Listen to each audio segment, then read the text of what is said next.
me, Sunshine from Fat to Fit Glam, and as you can see, not just from my wild crazy hair, but from the title above or below, depending on how you're watching this video, this is going to be a video about my hair loss experience after weight loss surgery and a little bit about my natural hair journey. If you haven't already, make sure you subscribe to my channel and hit the little bell icon, whatever it is.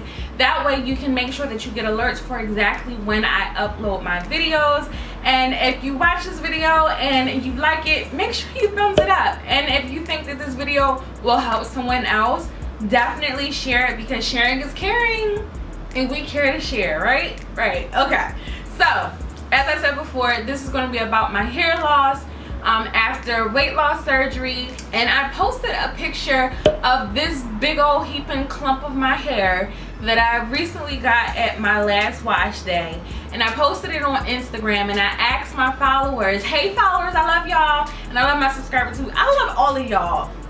Anyway, I asked you guys if you guys wanted me to do a video on hair loss, and obviously since the video is up, everyone wanted to see it, and it was just like, yes girl, yes, please, oh my gosh, please tell me how, oh my gosh, my hair's falling out, what do I do to stop it? Chill regular, I got y'all, so I'm here. I'm gonna go back a little bit. Before surgery, I was on a natural hair journey. I did my big chop about 2 years ago. I cut off all of my relaxed ends and I started regrowing my hair out naturally because I wanted to see my natural texture.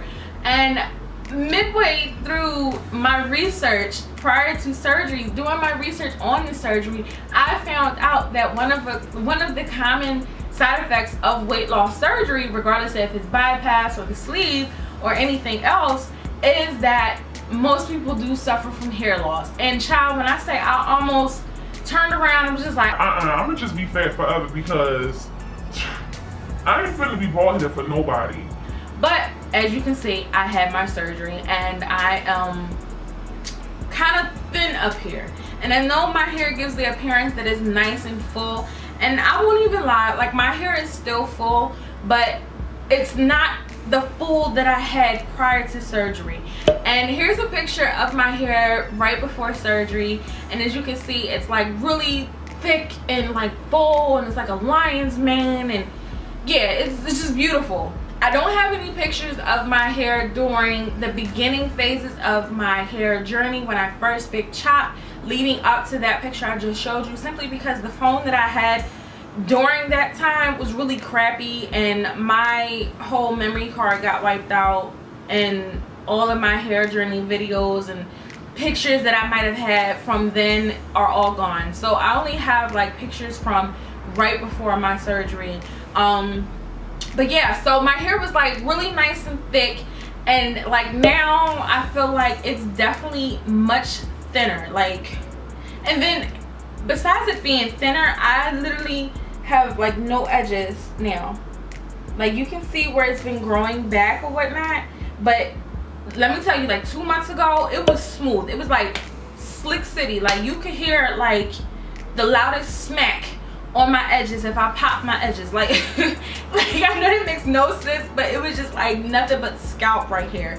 And this side is a little bit thinner too, because my edges used to be popping like child. Like edges used to be popping. Now no, can't even get it popping like that. So what I have been doing is I have been promoting hair growth from the inside and the outside. So as far as things that I take to promote inner hair growth, I have been taking my calcium supplement as well as my iron supplement. Of course, calcium, most people know that calcium is great for rebuilding and maintaining the structure of your bones. So of course it just made logical sense that calcium would maintain the structure of my hair and keep it nice and strong as it is growing and retaining my length. So I definitely do not play around with my calcium supplement. Iron, everyone knows that you need to have good circulation in your scalp. Scalp massages are great for getting the circulation pumping, and iron, I feel like it gives your blood volume that extra boost. So if you have more blood in your system, it's going to pump more freely and circulate better, in addition to you giving yourself your scalp massages. These two I do not play around with. I definitely take these all the time. And in addition to those two, I definitely make sure I take my biotin every single day. I know on the bottle it says 1 per day, but sometimes I go balls to the wall, y'all. Y'all know how I do. It's all or nothing. So I take 1 in the morning, 1 in the evening, and this has 10,000 micrograms of biotin.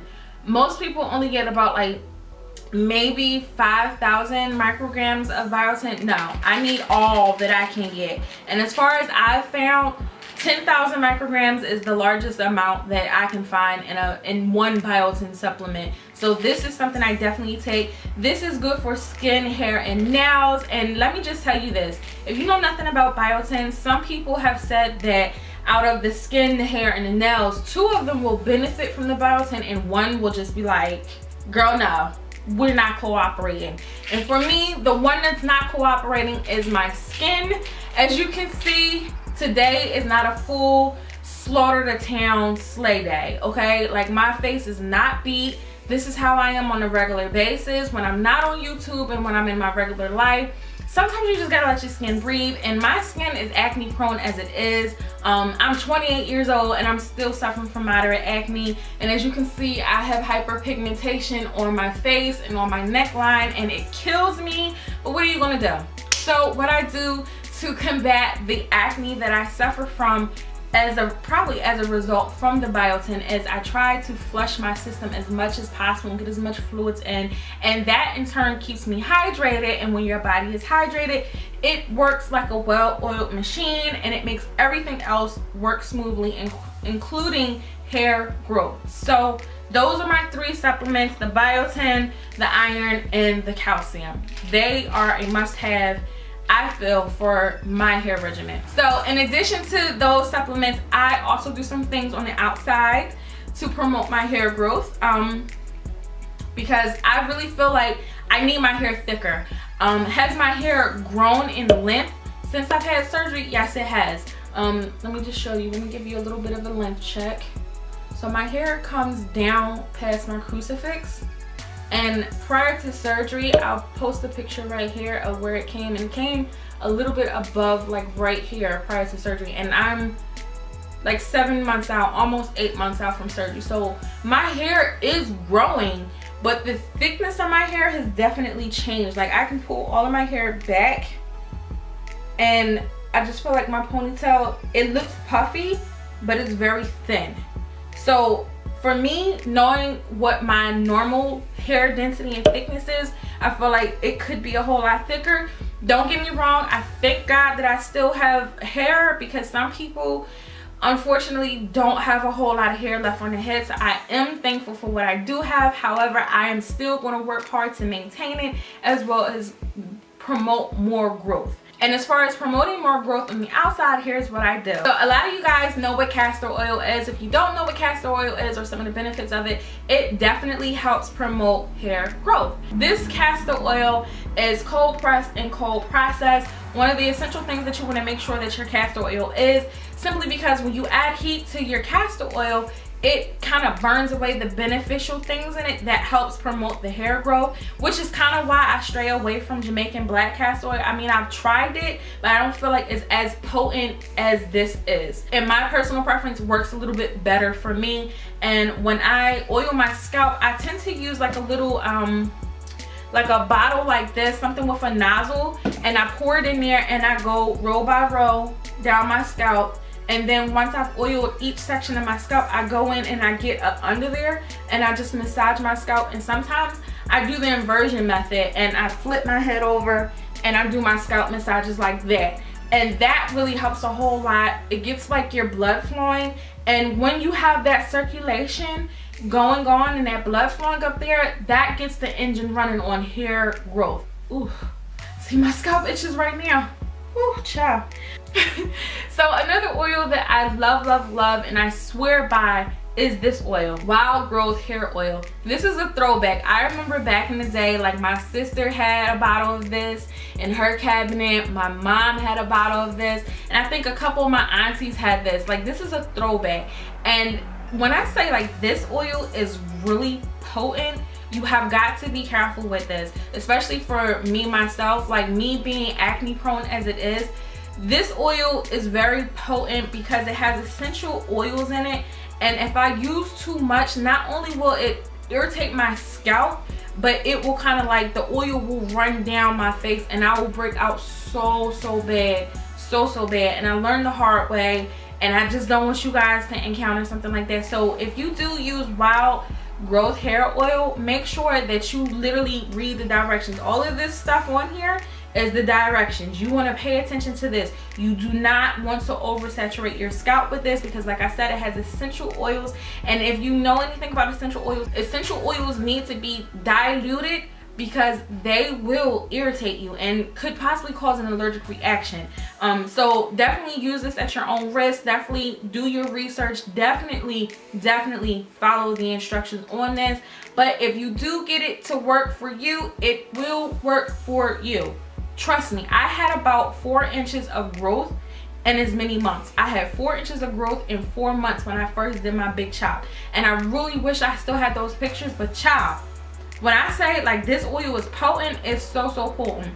And this, even though it's geared towards women of color, I will say that ladies of a different flavor, okay, can use this same oil as well. However, you want to be careful when you use a thicker oil if you have thinner or straighter, fine textured hair. This oil as well is kind of thick. Castor oil is thick by nature. It's probably a little bit thicker than like vegetable oil or corn oil or something like that. It's definitely thicker than that. So if you have straighter textured hair, you definitely want to make sure that you don't oversaturate your hair with this.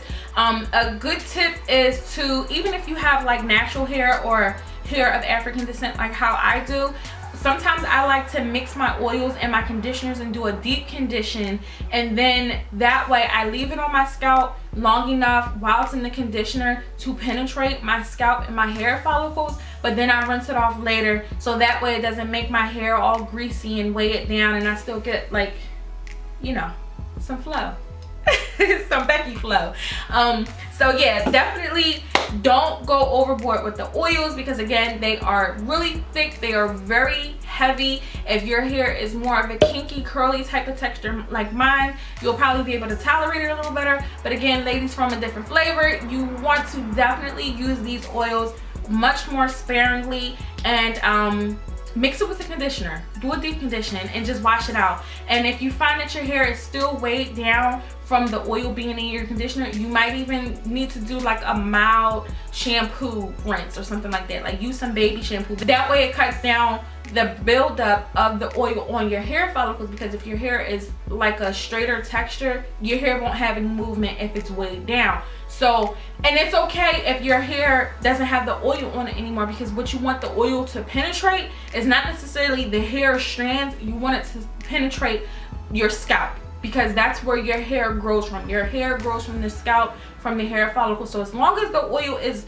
penetrating your scalp, you're good. You can rinse it off of your hair, and then you can go about your day styling it per usual. So yeah, those are my 2 favorite oils. There are some other oils that you can use. You can use extra virgin olive oil, you can use coconut oil, you can use almond oil, or you can use jojoba oil. Again, if it's too heavy or if your scalp is sensitive, mix it in with your deep conditioners. It'll all work out the same. You just want it to penetrate your scalp. I can't say it enough. Take care of your scalp. Your scalp needs to be like your baby. Like, you need to really take care of your scalp, because if you don't take care of your scalp, not only will you not regrow the hair that you lost, but you will not be able to like nurture it, like, and then your scalp will be all dry and flaky, and you gotta use like head and shoulders and stuff like that, and you'll have like all this powder on your shoulders, and we don't want that. So you gotta take care of your scalp on the outside. You gotta take care of your scalp on the outside. Another thing that you could do is definitely stay hydrated. Get your fluids in. Keep as much liquid in you as possible. I personally cannot drink water anymore. Water is just a major GI irritant for me. Hopefully I'll grow out of that since I've had my surgery. But for me, I drink a lot of diet green tea. That's my alternative for water. But if you can drink water, definitely drink as much water as you can. Make sure you meet those water goals. That will definitely help you stay hydrated. And when your body is hydrated, it just moves and works like a well-oiled machine, and it makes everything work, including hair growth. Another thing that you can do is definitely eat your green leafy vegetables like kale, spinach, even broccoli. Anything that's like a darker green color, you definitely want to get that in your system, because that helps promote the iron that you're not getting, or that you are getting from your iron supplement, but you're giving it an extra boost. So yeah, those are my tips on how I am combating my hair loss. Again, if you guys want me to do an in-depth video on my actual natural hair journey, let me know down below in the comments. If you guys have any more questions on what I just mentioned in this video, leave it in the comments. If you guys have any suggestions, leave it in the comments. Any requests, leave it in the comments. And if you like this video, again, make sure you thumbs it up. If you know somebody that this video can help, make sure you share this video with them. And again, subscribe to my channel for more videos like this and others. And until then, I'll see you guys later. Bye.